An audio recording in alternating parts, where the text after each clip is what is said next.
అందరికీ నమస్కారం. తెలుగు కథల సంపుటికి స్వాగతం. చందమామ కథల్లో బంగారులోయ కథల్లో 5వ భాగం ఇప్పుడు చెప్పుకుందాం. ఇప్పటిదాకా జరిగినది. యువరాజును మింగడానికి వచ్చిన మహామృగాన్ని వినోదుడు హతమార్చాడు. పూజారి ఆజ్ఞానుసారం భటులు వినోదుణ్ణి కారాగారంలో బంధించారు. అర్ధరాత్రి సమయంలో రాజు ఒంటరిగా వచ్చి వినోదుణ్ణి రాజభవనం ఉపరితలం మీద బురుజు లోపలికి తీసుకుపోయి అక్కడ నుంచి జ్ఞానభూమిలో జరిగే వింతలను విశేషాలను చూపసాగాడు. తరువాత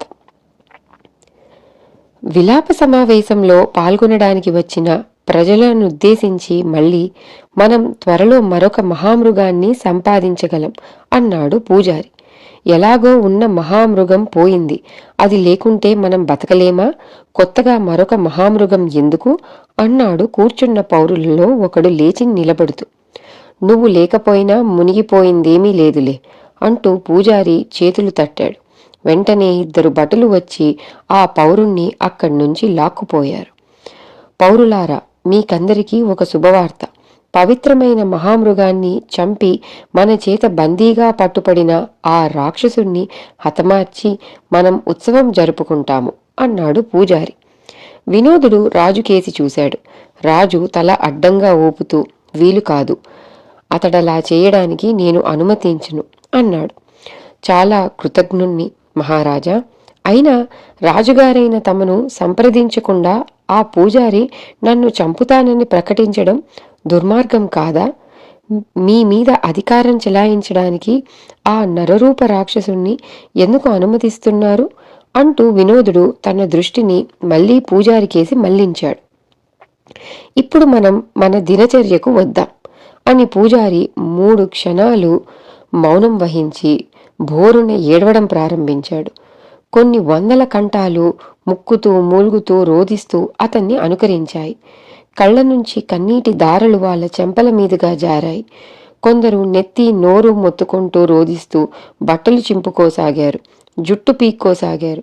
ఒక్క నిమిషంలో మంటపమంతా భీకరమైన రోదనలతో ప్రతిధ్వనించింది.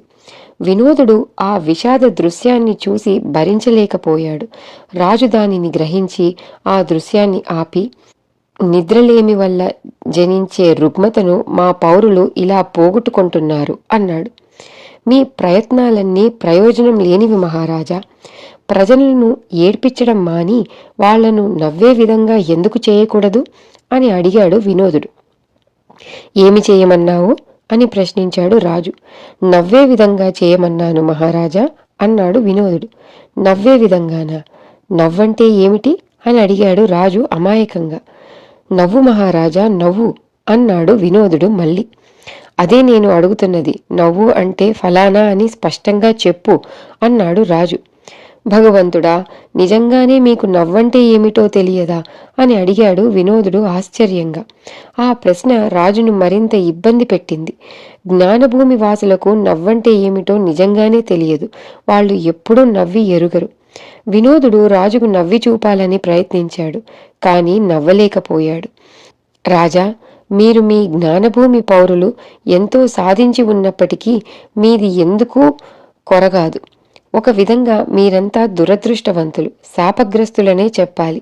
నేనే రాజుగా ఉండి ఏవేవో అద్భుత శక్తులు, నక్షత్రాలను ధ్వంసం చేసే శక్తితో సహా ఎన్ని అద్భుత శక్తులు ఉన్నప్పటికీ వాటన్నిటినీ సైతం వదులుకొని హాయిగా నవ్వే శక్తిని సంపాదించడానికి వెనుకాడను అన్నాడు ఆవేశంతో. వినోదుడి మాటలలో ధ్వనించిన నిజాయితీ రాజుకు సంతోషం కలిగించింది. రాజు కొంతసేపు మౌనం వహించాడు. ఉన్నట్టుండి ఒక గోపురం మీద పసుపు రంగు దీపం వెలిగింది. వెనువెంట ఘంటానాదం వినిపించింది. దీని అర్థం ఏదో సరికొత్త పరిశోధన ఫలించిందన్నమాట. బహుశా మనోదర్పణమే అయి ఉంటుంది అన్నాడు రాజు. రాజు వినోదుడు బురుజు నుంచి వెలుపలికి వచ్చారు. వాళ్ళు వెలుపలికి రాగానే ద్వారం మాయమైంది. మెట్ల మీద ఎవరో వస్తున్న చప్పుడు వినిపించింది. వినోదుణ్ణి చాటుగా ఉండమని రాజు చెయ్యెత్తి సంజ్ఞ చేశాడు. మనోదర్పణం సిద్ధమైంది మహారాజా అంటూ 2 పండితులు అక్కడికి వచ్చి గుడ్డతో కప్పబడి ఉన్న ఒక అద్దాన్ని రాజుగారికి అప్పగించి మీరు ఎవరినైనా తలుచుకొని వారి పేరును ఉచ్చరిస్తూ ఈ దర్పణాన్ని 3 సార్లు తుడిచి అందులోకి చూసినట్టయితే ఆ వ్యక్తి మీ గురించి ఇటీవల ఏమనుకుంటున్నది స్పష్టంగా కనిపిస్తుంది అన్నారు సంతోషంగా. మీ కృషి ఫలించినందుకు చాలా సంతోషం. మొట్టమొదట మన ముఖ్య శ్రేయోభిలాషి అయిన పూజారి మనసును ఇప్పుడు మనోదర్పణంలో తిలకిద్దాం అంటూ రాజు మనోదర్పణం మీద గుడ్డను తొలగించబోయాడు. ఆగండి అని అరుస్తూ పూజారి అక్కడ ప్రత్యక్షమై ఆ మనోదర్పణాన్ని మొదట నేనే ఉపయోగించాలి, పైగా అది పూజారినైనా నా సంరక్షణలోనే ఉండాలి అంటూ పట్టుదలగా వచ్చాడు. ఆ క్షణంలో ఏమీ చెప్పడానికి తోచక రాజు మౌనం వహించాడు.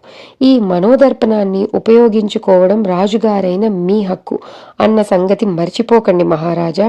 పూజారి మనసు ఎటువంటిదో ఈ క్షణమే తెలుసుకోండి అంటూ చాటు నుంచి వాళ్ళ ముందుకు వచ్చాడు వినోదుడు.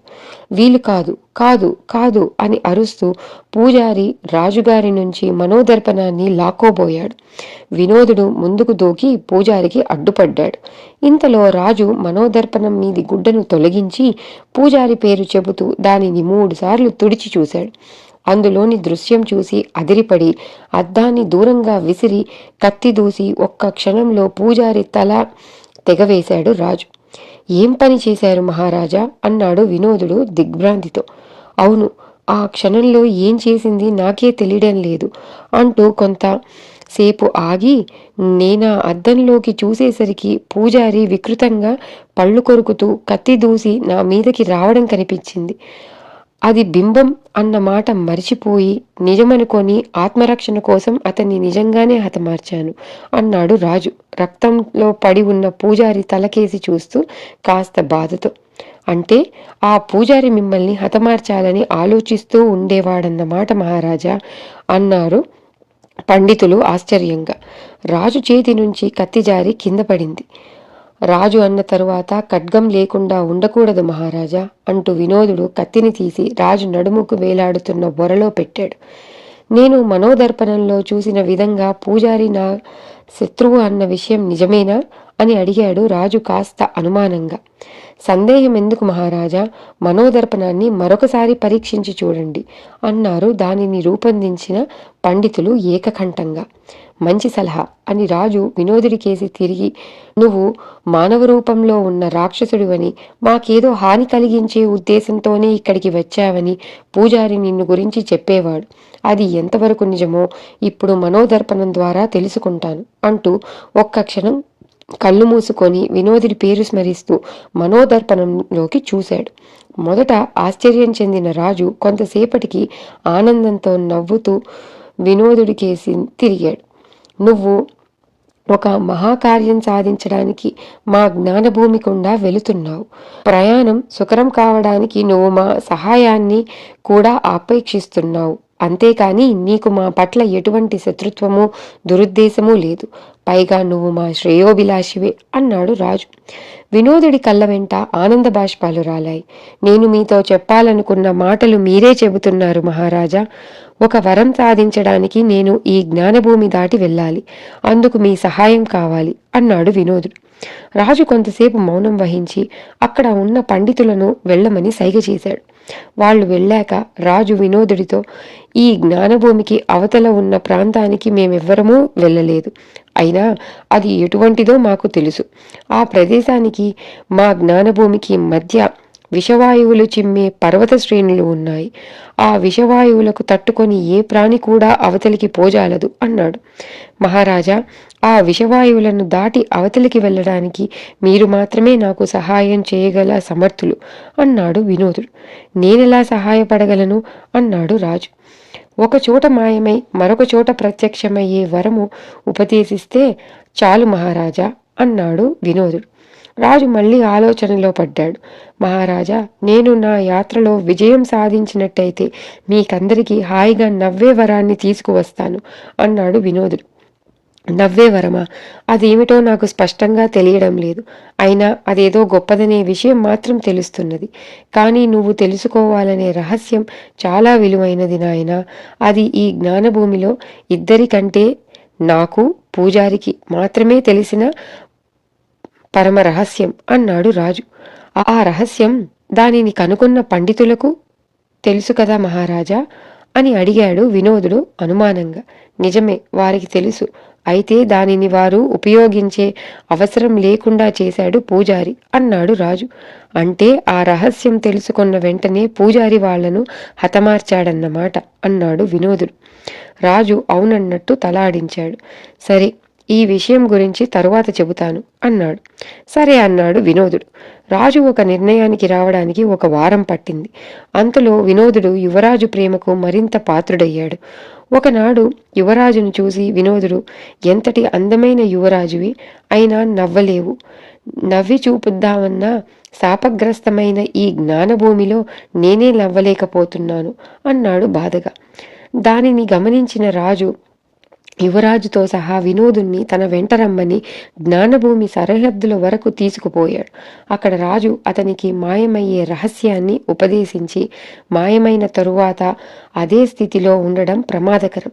విషవాయువులు చిమ్మే పర్వత శ్రేణులు దాటిన వెంటనే మానవ రూపంలో ప్రత్యక్షం కావాలి. ఈ సంగతి మర్చిపోవద్దు. అదృశ్య రూపంలో చాలా కాలం ఉండడం క్షేమం కాదు అని హెచ్చరించాడు. వినోదుడు అదృశ్యమవ్వడానికి ముందు రాజు, యువరాజు అతనికి వీడ్కోలు పలికారు. రాజు ఉపదేశించిన రహస్య సూత్రం ప్రయోగించి వినోదుడు క్షణాలలో శక్తి తరంగాలుగా మారి అదృశ్యమయ్యాడు. ఇంతటితో 5వ భాగం ముగిసింది. తిరిగి 6వ భాగంలో మళ్ళీ కలుసుకుందాం. అంతటి వరకు సెలవు.